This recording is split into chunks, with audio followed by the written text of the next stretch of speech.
video, I just want to say don't forget to smash that like button down below, subscribe to the channel, hit the bell icon so that you'll be notified every time I upload, and comment down below your thoughts about it. Don't forget to enjoy!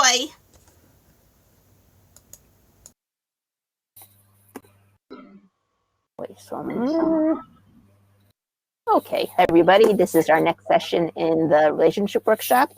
And in general, what we do is we're working with a book called Calling in the One by Catherine Woodworth Thomas. She has different sections or lessons, and each time we do one lesson. But I decided that what we should also add on at the beginning, just like we do at the beginning of the prosperity workshop, where we have our dial of where we are now and what we want.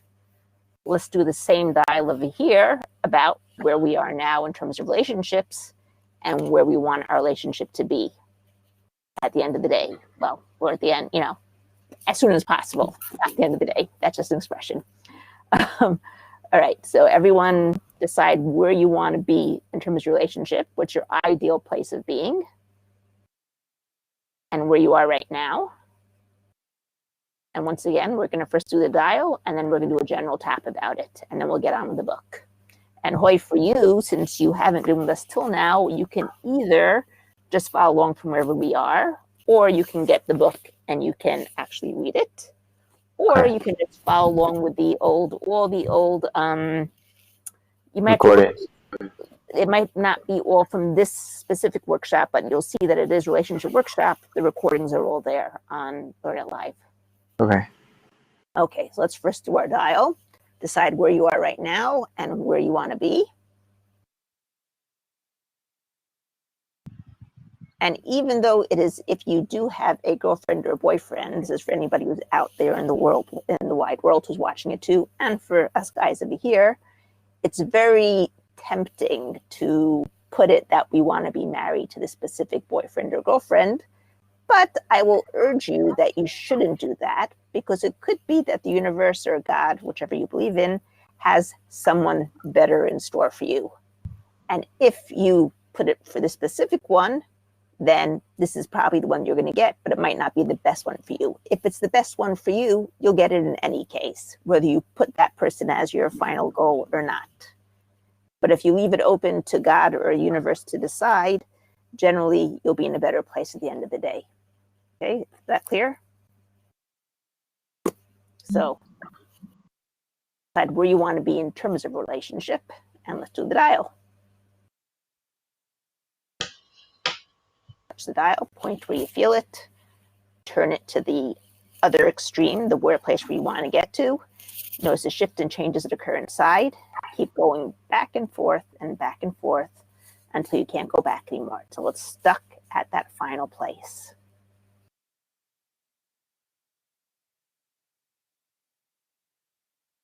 And once again, if you feel yawning, you feel your eyes tearing, you feel nausea, you feel shifts inside of you, you feel some sort of, memories pop up, any of those things are totally normal. Any other physiological reaction you might be having are totally normal.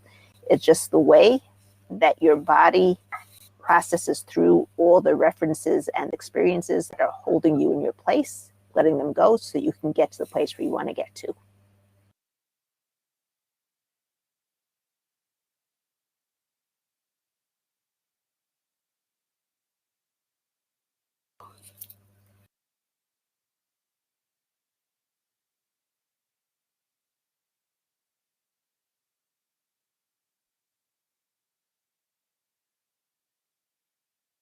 Okay.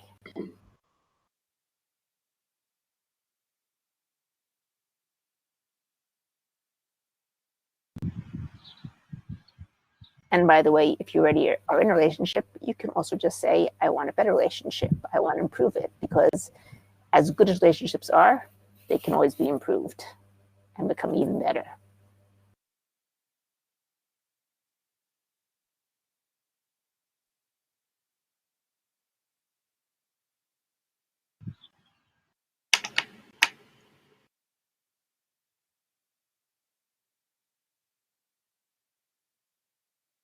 Okay, everybody there? Let's just do a general tap also.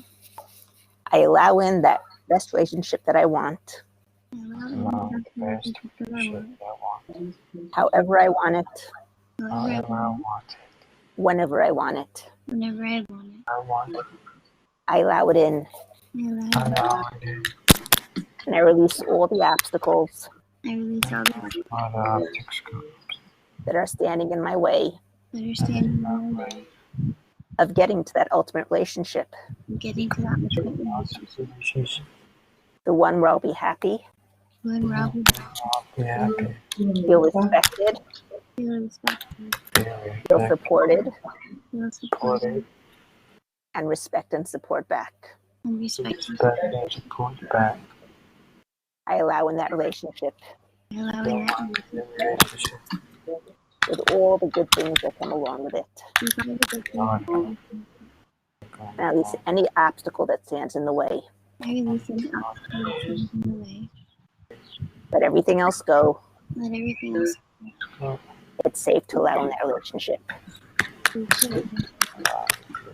I'm safe. Grab your wrist, breathe in, blow out. Go to your safe place, that place where you feel totally, completely, and utterly safe, secure, and loved. When you got it down, pat, say peace.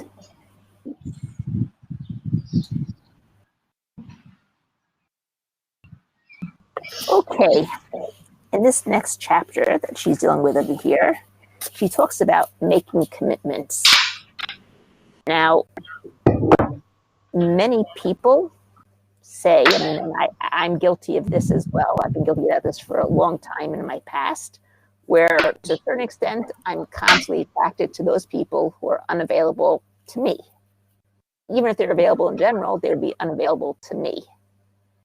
And I think that many people say, well, it's not my fault. The people who I date are just not available.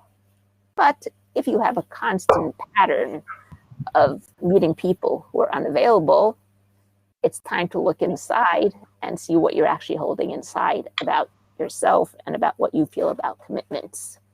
Because it could be that the problem is inside of you and not inside of the other people. They might have their own problems, but we're not dealing with those problems. We're dealing with your own personal problems. So what I want you to do is think about, let's take a dial over here between non-commitment and commitment, the ability to make a commitment. All right.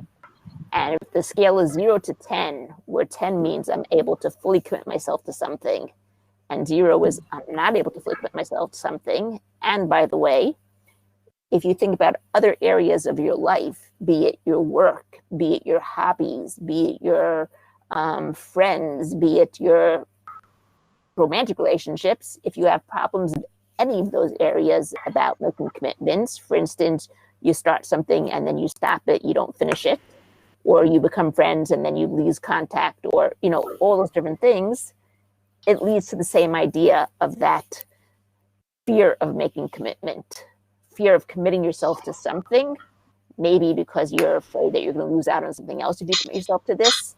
Maybe it's because you don't have belief in yourself that you'll be able to commit yourself to it. Maybe you don't believe you're worthy of being committed to somebody or something. Any of those things are considered obstacles to get to that commitment. So when you make the dial, any of those things that are there will be cleared up. So think to yourself what your number is between 0 to 10. 0 means totally a non-committed person. 10 means fully committed to whatever I decide to do. And see what your number is.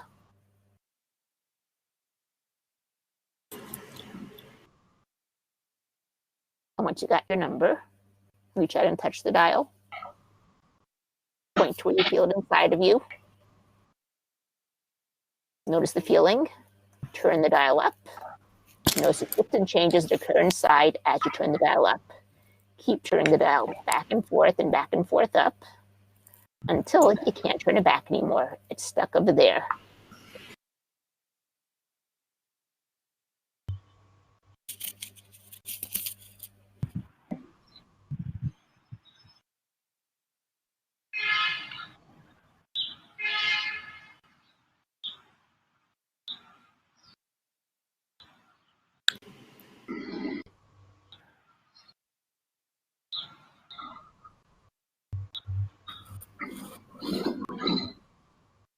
once again, any physiological reactions you might be feeling, be it tearing, be it nausea, be it shifts of energy, be it feelings inside of you, they're all totally normal.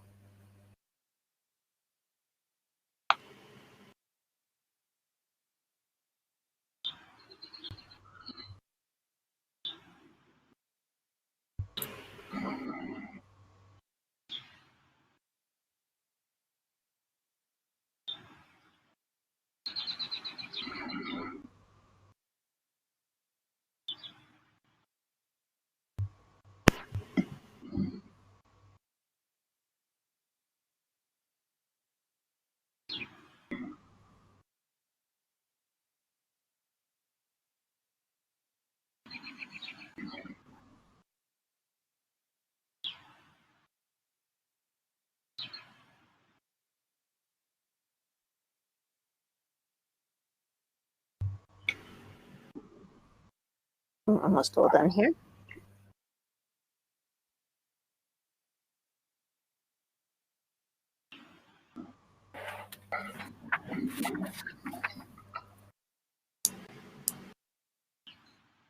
Okay, we're done.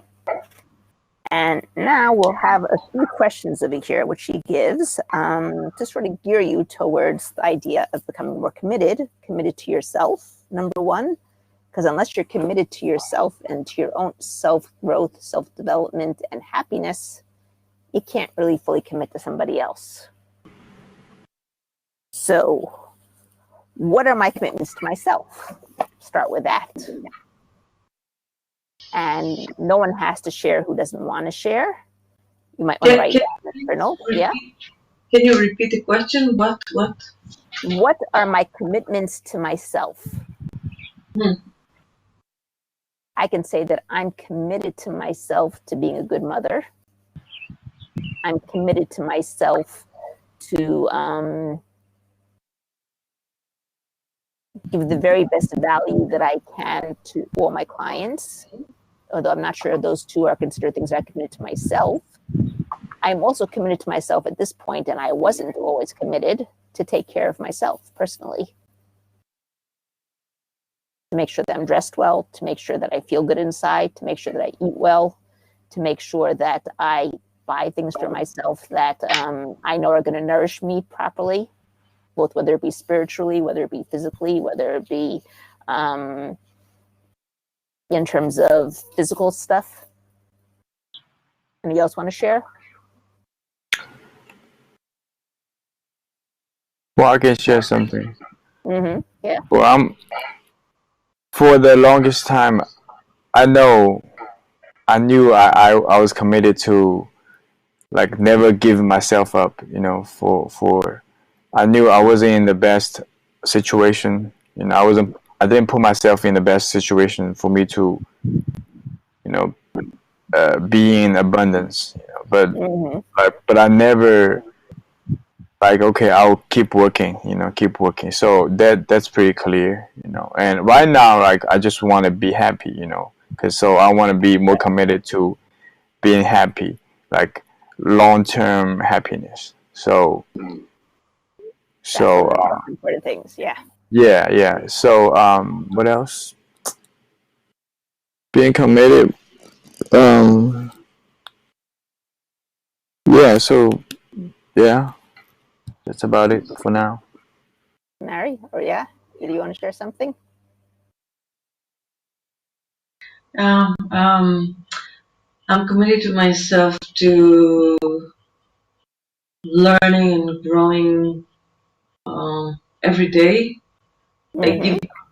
I give myself, I do a daily, schedule where I put for every day that I'm learning something new, whether it's YouTube or whether it's, people that are really inspiring.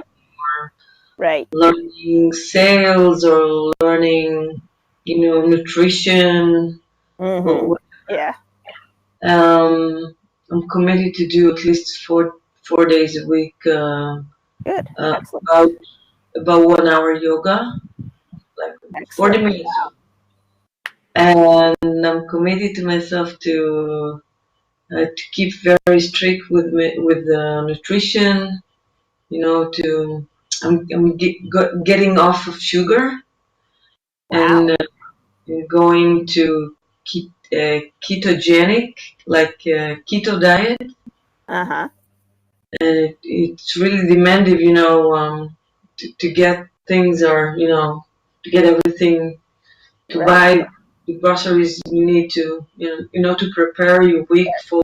Yeah, yeah. Mm-hmm. You have to prepare everything in advance to make sure you have it. Yeah.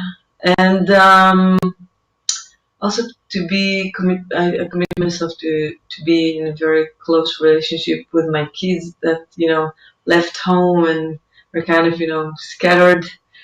Right. Each one of them are, live live his own life. So I'm very Cool. committed to be with them with a very close relationship. Yeah. Very, very cool. Mary, do you want to share? Uh, So you don't have to if you don't want to. I think maybe I need to do more commitments to myself. All right. So think about what things you should be more committed to yourself about. Because I can guarantee you that if you're not committed to yourself about it, no one else will probably be committed to letting you do it either. But if you are committed to yourself about it, other people will respect you, and even if they don't necessarily agree with you, will tend to allow it. Okay, the next question that she asks us, what are my commitments to God as I understand God? Okay, I think that's a deep question in terms of religion. And I think that all of us over here have a little bit different religions over here. Interesting. Yes. At least views on religion.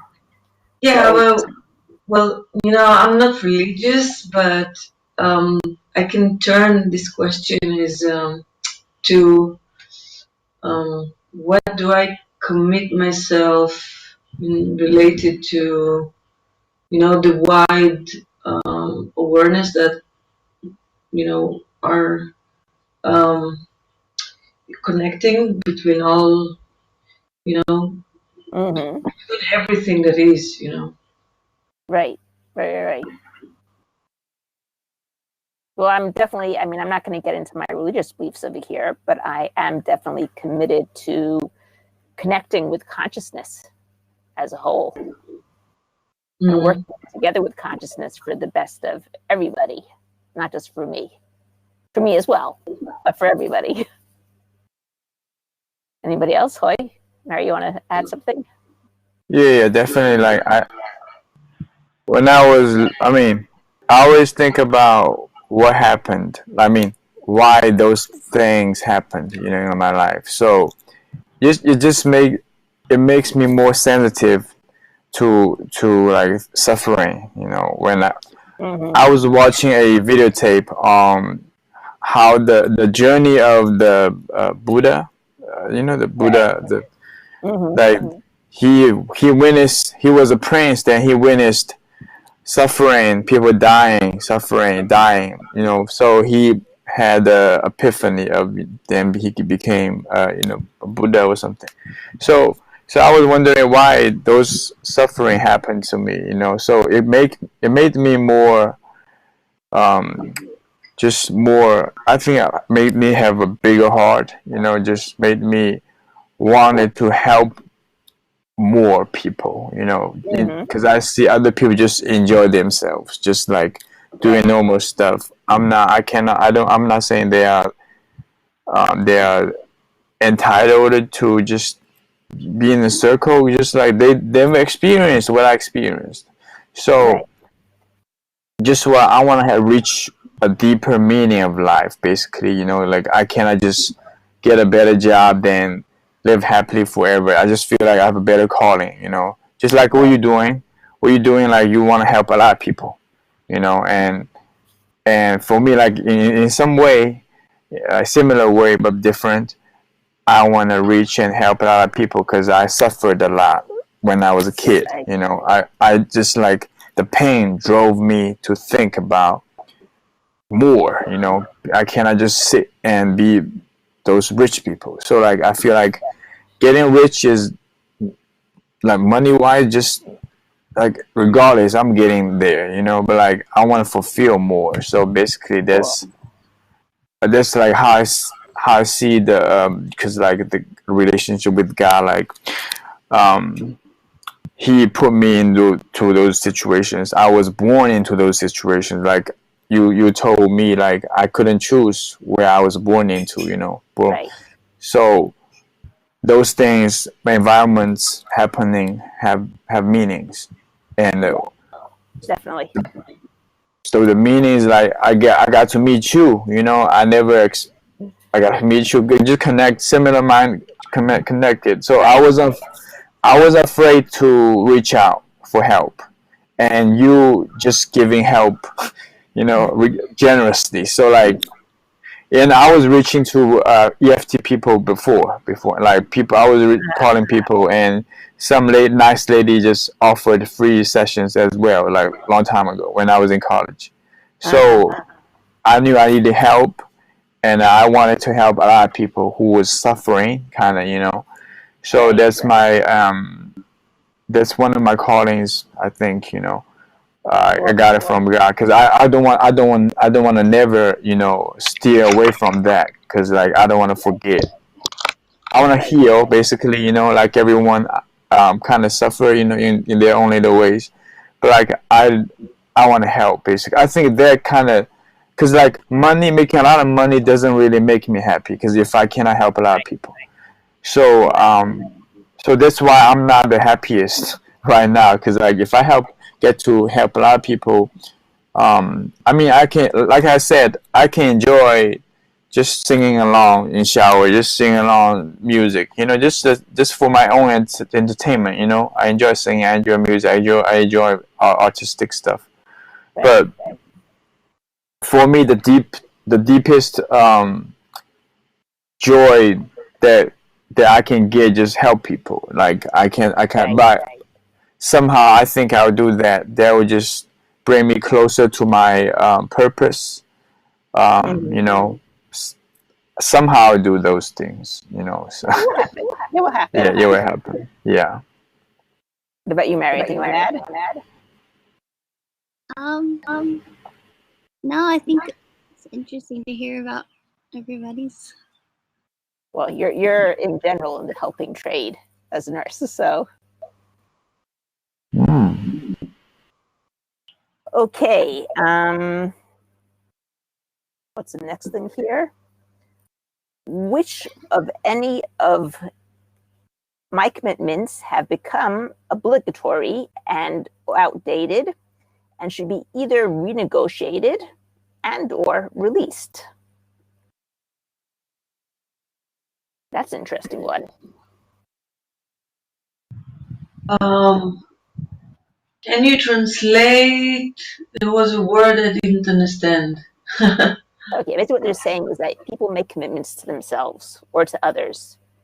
And the question you have to ask yourself every now and then is, which one of these obligations or commitments that I made are no longer something that bring me joy and happiness and help others, but they've become sort of like something that I have to do, I should do, right? Louise Hayes always says should is a bad word to use.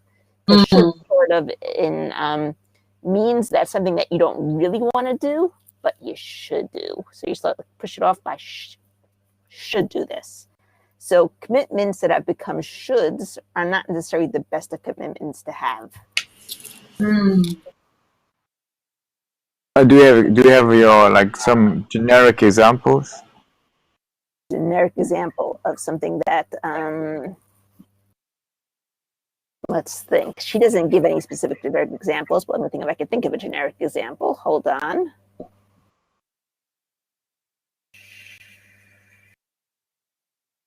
Maybe if you decided to volunteer to do, to help some, organization or something, Right.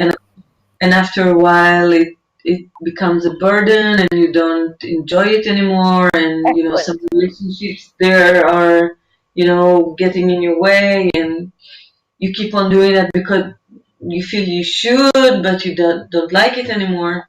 Maybe this kind of thing. Excellent. Now let's take this one step further. I think that if many of your commitments become obligations that you don't enjoy anymore, what are you going to equate in a commitment with a life partner to be? Also something that you won't necessarily enjoy. It's like you have to do it. Okay, Wow. can you repeat that? If most of the commitments that you have right now have become obligations that you feel that you have to do, even though you don't have the joy in them anymore, even though it has become a should do as opposed as a want to do, you might start looking at all commitments like that. And in order for a relationship to work, you need to have a commitment. Because if there's no commitment, the moment something goes wrong, both people pick up their hands and walk away. But if you have a bad idea of what a commitment is, you're going to carry that over to commitments with your life partner as well. Mm. That's what I'm saying? Mm. Which there are certainly things that you feel you have to do because you have to do it, whether it's, some people want to take care of the elderly parents. Some people feel they have to take care of the elderly parents, even though they don't want to because the elderly parents didn't necessarily give them what they needed when they were young, or for whatever reasons they have. Or there's many different things that you could feel like you have a commitment that you have to do something, but you don't really want to do it. You should make sure that amongst those things that you have to do, you also have the commitments that you feel really passionate about, that you really want to do, so that you don't get the wrong connotation and the wrong meaning to the word commitment. Because, as I said, when you're dealing with a relationship with another person that you want to work, you need to have a sense of commitment. You need to have a sense of, that's part of what a marriage relationship is that you work together towards making the life together. And if you're not not committed to working together, the first time something goes wrong, you're both going to just part ways. And then what was the point of the commitment in the first place? There's no sense of commitment over there. Mm. You know what I'm saying? So I think what she's trying to say is that you should look through the commitments that you have, see which one of them have become obligations as opposed to commitments. And then amongst those obligations, see which ones you really have to continue doing and which ones you can possibly leave. Because as you said, if you're no longer committed to a specific organization, but there's a different organization that you love, you can still have commitment over there and then love it. Right? And now we all know that even within the marriage commitment, there's always times when you say, well, this isn't working, let's get divorced. But if you don't have an initial sense of commitment that you want to work on it together, then there's no point in getting married in the first place. Okay. I might have an example. Yeah. Okay, let's hear yours. Okay, I want to learn music, right? Mm-hmm. So I make this commitment that I have to or I should learn instruments. Mm-hmm.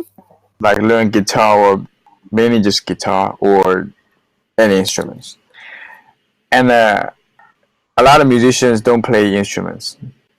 A lot of singers just sing, right? So I feel like I have to.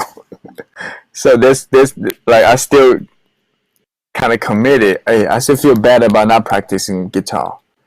I feel like I should just play guitar, practice guitar. That's the bad commitment. Right. I mean, I feel like there's no way, I gotta play guitar. Like I have to play guitar. It's like, so I don't want it, but like I feel like I still have to. You have to do it, right? That's a perfect example. Yeah, so like I know if I learn to play better guitar, if I can play better guitar, I can be a better musician. And there will be a no-brainer bonus, right? Like who doesn't want to? So you're right about that, but there's always those cases where you happen to have an amazing voice and you just sing vocal and everyone loves you and they say, oh, well, you had to play guitar with it. It says, oh, I didn't know. I just sang because that's what I love to do. And you Yeah. play guitar, and you still make it big because, or you still, bring lots of joy to people, including yourself, because you just enjoy the singing, right? Yeah. The have tos are because people decided you have to. That doesn't necessarily mean that you have to. I know, like, but I just kind of force myself Yeah, thinking I have to. So I right, think it's kind of like in terms of relationship, if you're good at telling stories, to your partner, it'll be a bonus. Or if you can dance very well, if you can just right, cook good meal, there will be good bonuses. But like not necessarily just you don't have to have those good traits if you can find other ways. So I mean I mean we can define it differently, but like yeah. There's no one way that you have to be committed to have a good Yeah. relationship. There can Mhm. be many different ways that you can be committed to having a good relationship. The important thing is, I think, is that both partners are committed to working on it together. Mhm. I think that's the commitment that you want at the end of the day. Does it make a difference how you work on it? Different, some people want to tap their problems out. Some people want to go to a psychologist. Some people want to, rebirth themselves. Some people, whatever it is you're doing is fine as long as you're working together towards creating the best relationship for the two of you. Right? Okay, let's see if there's any other good questions over here. Okay, I just want to Yeah. add on something on my realization. Just like I tend to right now, I try to understand more. Understand because I don't want to get angry. I Mm-hmm. try to understand. People are nice. People are innocent.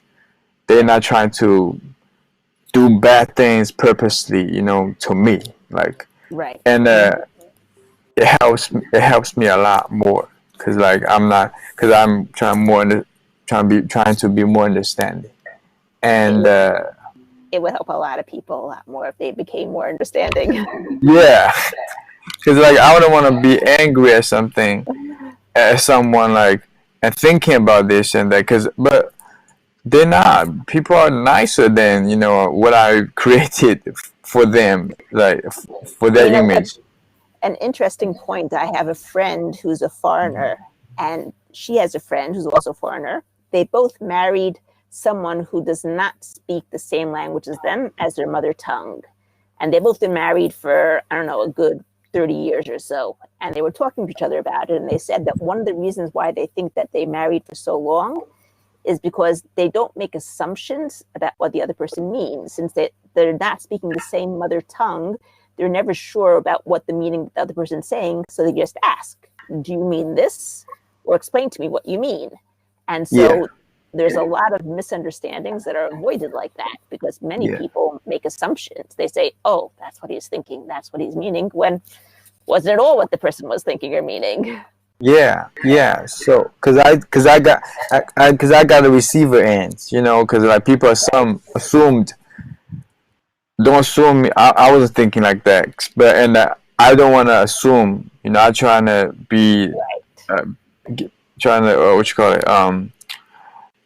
just like let people what you call it like um just trying to assume they don't have any bad intentions. Then Right.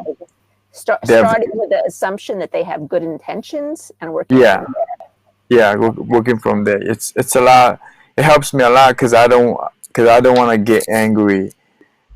Like I, when I was thinking about yeah, I noticed myself just getting mad at something.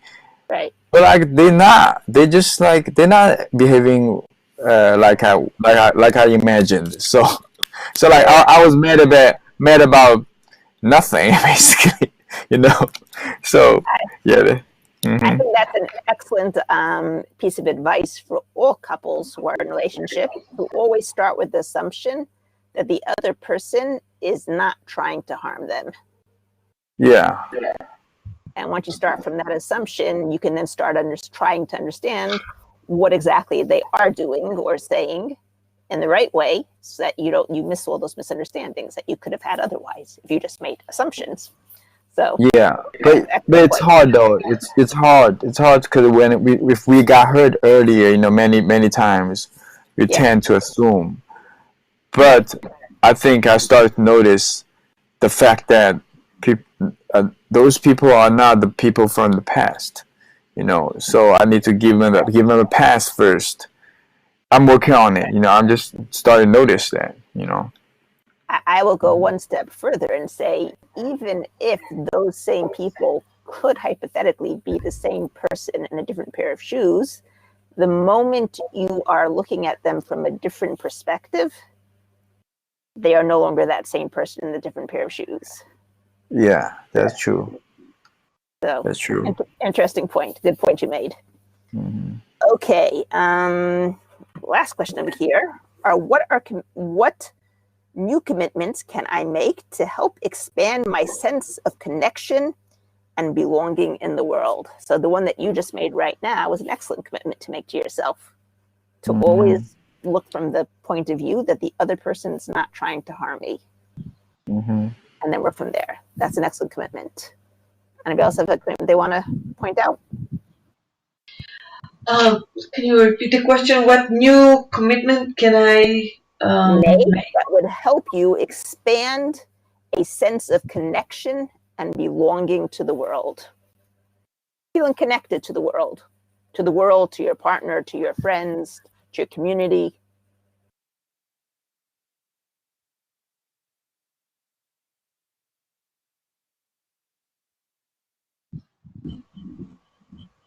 Hmm. I heard something yesterday that was interesting. Always greet people with a big smile. Mm-hmm. It will right away change the whole atmosphere, even if they were coming at you with, anger or depression or frustration. The moment you say, meet them, hi, how are you?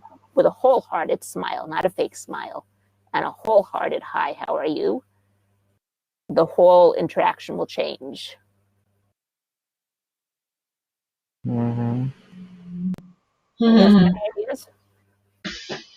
I remember this master Mantak Chia Mm-hmm. related to what you just said, that he always, when he does meditation, he always says to smile with your heart, to imagine your Yeah, heart smiling, and then let the smile spread through your whole body and let it project out to the world. So beautiful.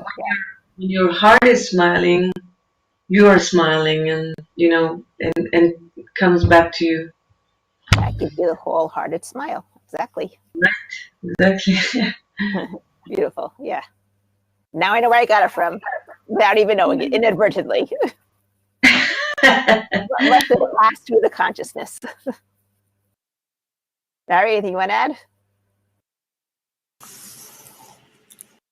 Okay. Anything else? That's all for this chapter. Next week, just give you a preview. We are going to work on a case for selfishness. Oh, I like that one. Okay. Cool. Looking forward to seeing you all next week. And thank you for joining us. As I say always, the more people come to work together, the more ideas are shared, the further we all go together, the more powerful it is. So thanks for coming, and I'll see you next week. Thank you. Don't forget, if you like this video, leave a like down below, subscribe to my channel, or subscribe to my newsletter. The address is right down below over there. Have a great week.